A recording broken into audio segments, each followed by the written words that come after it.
All right, so deal number 12, this was an interesting one. It was actually a sub-2 wholesale that we only made $3,000 on. So I got this one cold calling, had actually talked to the seller. It was a woman in foreclosure in San Antonio, Texas.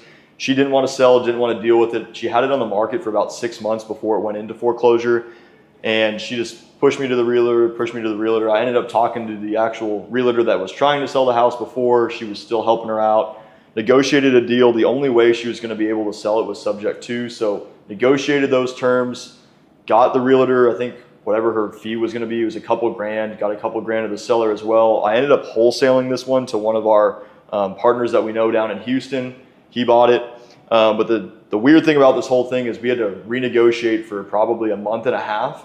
Got this realtor down to no money. The seller was going to get a couple grand. There just wasn't much room, and the house had been on the market, been in foreclosure for so long. There wasn't hardly any equity. They were so far behind on their payments. So a lot of renegotiation in this one. Ended up no money to the realtor, but she was happy to help him out.